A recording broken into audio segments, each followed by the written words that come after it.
Ladies and gentlemen, welcome again to NRCC Business Talk. But it's not business today.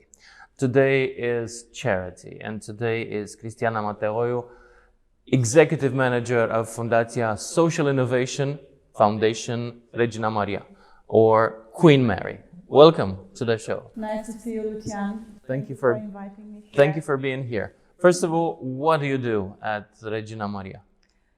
Well, I'm doing everything. Okay. Officially, I'm the executive director. In reality, well, me and my team, we are doing everything. I mean, starting phone calls. Yeah, today, for example, those days we are central operators, phone operators, because we are calling for sponsorship. In the morning, we can just download the track with help for our patients. In the evening, we can dress very nicely and put our high heels shoes and go to a nice reception. And shop for funds, basically. Let's call it like or this. Fish for fun. So whatever it is that you're calling this. How much money did you make yesterday for your patients, for your social patients in fundraising? Nice question, yeah. Let me think. In the morning, I receive a phone call announcing that we receive €4,000 and from a company. From a company, yeah. And during the day, another 3-4 phone calls and promises, some pledges, which I think in total means around €10,000 yesterday. Well, they are not all the days like this, but of course here now in December we are making the last appeal because people have it's open and sometimes the wallet still has a little bit of something, the company wallet for you. Now, what is your main selling point to these companies? What do these money pay for when it comes to charity? What do you do for your patients? Well, we can call it selling point, but I would rather call it our main purpose, our aim. And talking about this, I must tell you and everybody and to myself that our goal and my personal goal is to stop the children's fear. We are talking about children from poor families, mainly poor families, which are sometimes frozen, worrying if their parents, if their mom or dad will be able to wake up and start the day and take care of them. We are talking about very poor persons with a very difficult health condition. Okay. So actually, in fact, we are offering for free medical services and drugs and medicine to people in need. And the state does the same. The state also has a free pledge, at least, for free health care for all Romanians. Not for all. Really? Not for all, yeah. Unfortunately... Who is outside the net? Well, we are counting unofficially that just only in Bucharest, it's possible to be over 40,000 people with no medical insurance and no income. Wow. Those persons are out of the system. So if you're not... And these are the people that you're recruiting your beneficiaries from? Yeah, of course. It's a huge... 40,000 people. It's a huge number. It's unofficially because I understand recently that they are not recognized officially by the state. As patients, as what? As uninsured persons. Because officially, if you don't register any incomes and if you are not paying your insurance, your social insurance, you don't have medical insurance, but you can become a social insurer, a social person. Well, it is not so simple. And most of the persons are not able to follow all the maze of this bureaucratic aspect. So it's simpler to come to you. They are coming to us if they know about us. So I use all the moment to promote that, yes, we are open to those people. Our social polyclinic from Baba Novac, it's open for them if they are from Bucharest. Yeah, we are serving only people from Bucharest in this polyclinic. And they can benefit of totally free medical services. We are talking about basic medicine, but stomatology as well. How many people do you have as patients per week or per month, let's say? Well, I can tell you the total figure. I think it's most impactful this way.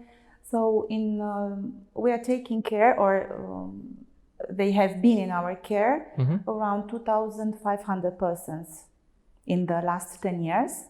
So all of them officially they are registered as our patients. Some of them are better now. Some of them are continuously to come to our cabinet, to our polyclinic, because they are chronic.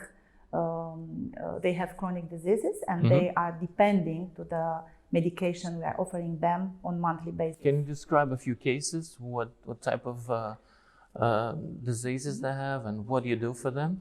So first of all, I would like to talk about the range of patients we are taking care. So most of them are persons with, as I told you, with no income, no social insurance, which means that they don't have medical insurance, they don't have a family doctor, they don't have access to compensate prescriptions, so they are totally out of the system. And there is not any place today to offer them for free any type of support except our polyclinic. Wow. So we have people with low education and which always have problem in having a job. But we have, as I told you, parents which have to struggle somehow to take care of the children. And we have some really heartbreaking situations from this perspective. Mothers with a lot of children, some of them alone, taking care of them, and very, very sick persons. We have elders with very sad life stories, which are now totally in incapacity of work because they are old. But no pension. And no pension. Wow. You can imagine, everybody has a mother. I can't imagine, really. So my mother is spending around 900 RON per month being compensated. You know, those people have the same diseases as my mother and as our parents, which are elder. And we are the only ones which are able to supply them with those necessary medicine, drugs over the month. But we have patients like us, which are just now in a transition period.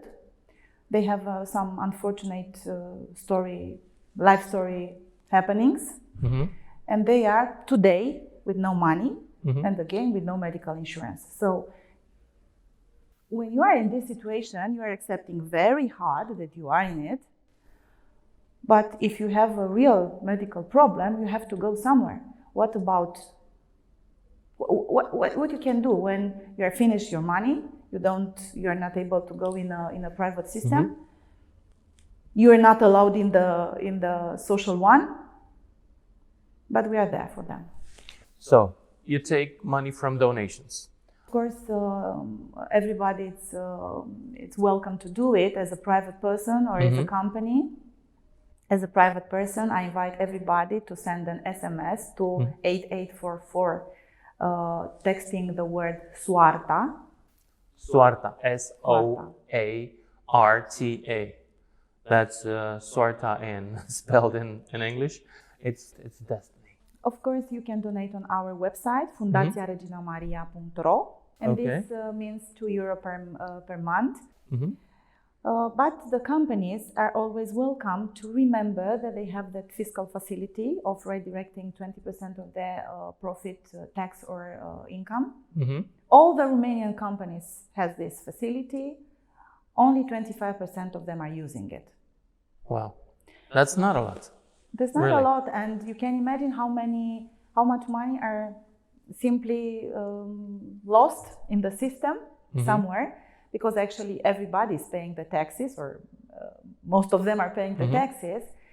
And because of different reasons, some of them I can understand them, some of them I think that can be overcome if a person would really decide to struggle for supporting this idea.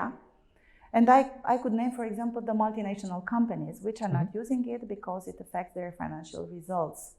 You know, they are. I see. Yeah, it is not actually, technically speaking, it's not a deductible expense. It's just a fiscal credit closing methodology, which means that it appears on the international financial report as a expense. Those 20%, which are not actually money to be spent, they're appearing as expense, and so it's damaged a little bit the reputation of the Romanian company, and they prefer not to do it, which is a pity. And we are but talking maybe about, the government can do something about it. Well, this is something which regulations could be changed. Regulation could be changed. I'm afraid this will be even more complicated. Under the current fiscal situation in Romania, I don't think so. Don't even think about it. Let's go back to your foundation.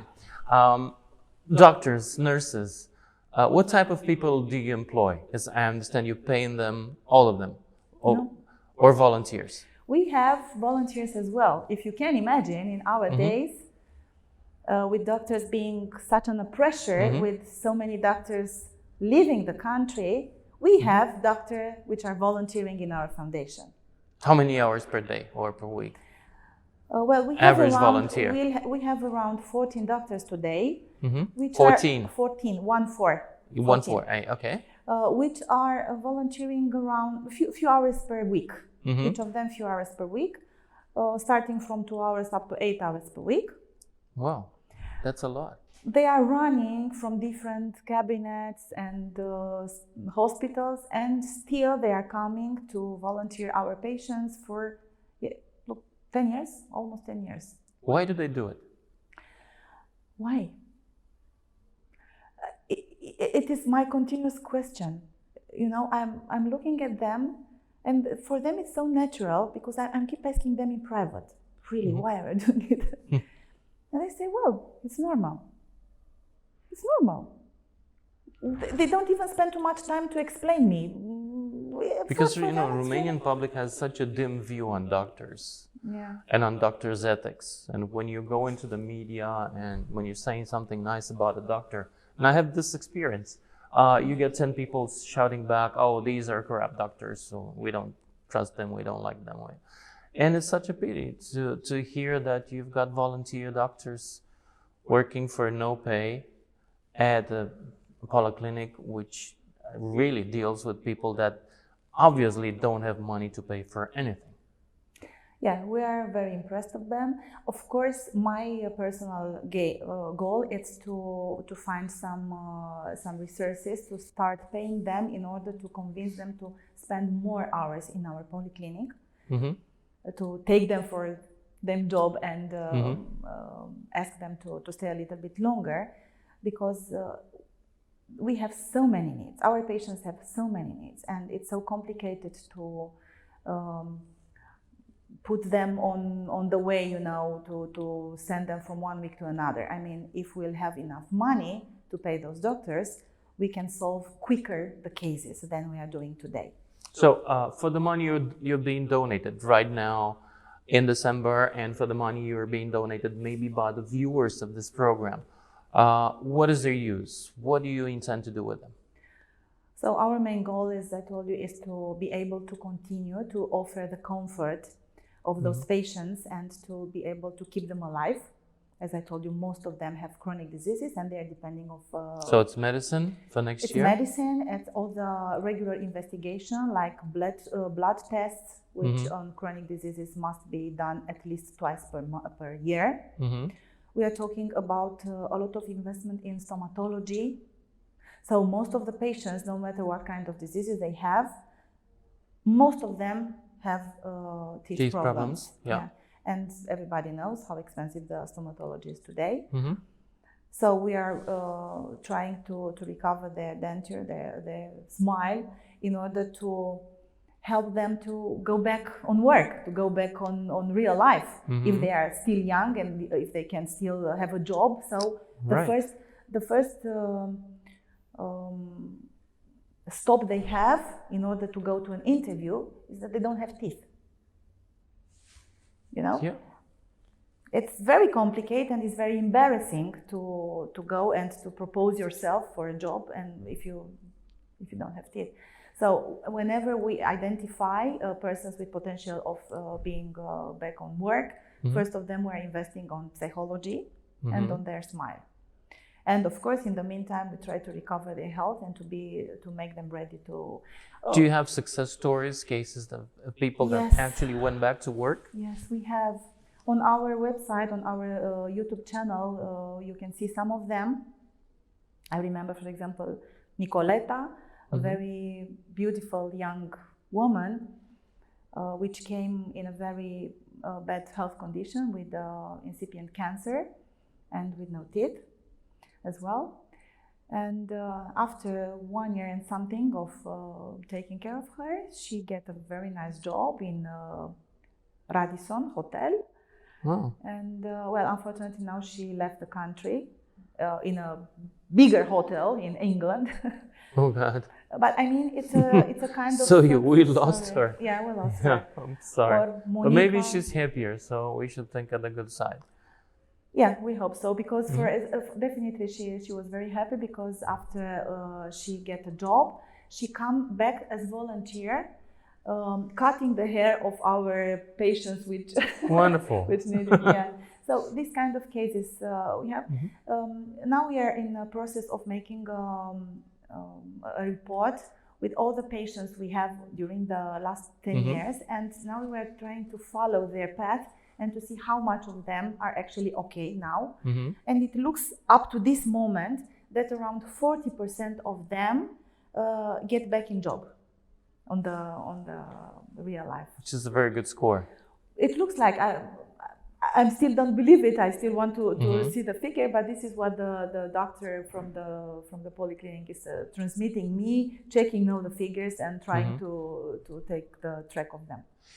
Social innovations. Is this the only social innovation that your foundation is currently involved with? Well, we are building around, because of course we cannot rely only the money from the supporters. We try to become a little bit health sustainable.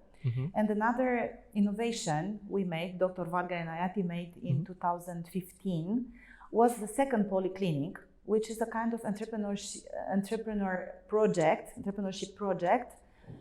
It's Policlinica Sala Palatului, which works like a private polyclinic. I mean, you are always invited, and everybody's always invited if they have some health problems. But all the money which you will pay for this will support a social patient to have the same service, but with a half or 20% of the price. I mean, if you are coming to this polyclinic, Policlinica Sala Palatului, you are paying, for example, 80 RON for a consultation. Pay attention, a consultation which in private, the same consultation in another private polyclinic can cost over 200 RON. So you are paying 80 RON. And a social patient with a pension, let's say, of 1,500 RON will pay for the same doctor, for the same consultation, only 20 RON. I see. Yeah. So one of you is helping one of them. Just like the coffee and waiting that some people leave at the bars. Ah, you know about this as well. I love that. We have consultation and waiting. Yeah. We have another project, entrepreneurship project, which is Sheida Coffee and Stories, which is in the same building with Policlinica Sala Palatului, a beautiful coffee shop, Sheida. Sheida, with SH, is the name of one of Dr. Varga Enayati's daughter, Sheida, and it has a translation in Persian. It means the one which is always in love by the humanity. Something like this. And in this coffee shop, you can always pay a coffee for a person in need. Yeah, coffee in waiting it's called, and it's a beautiful place. And all the profit is pouring in the foundation. Well, I wish you good luck with fundraising. So please donate if you have the moment to share. What was the number again? 8844 8844 Soarta, SOARTA. You should put that on paper right now, SOARTA. Or you just talk to Cristiana Mateoiu at Fundația Regina Maria, and she'll direct you to the donation solutions right away. If you're a company or a person, please get involved with this. It's a nice project and it helps potentially 40,000 people only in Bucharest that don't have any medical coverage to speak of. Thank you very much. This has been NRCC Business Talk. Thank you, Cristiana. Thank you very much, Lucian. And I'll see you next time.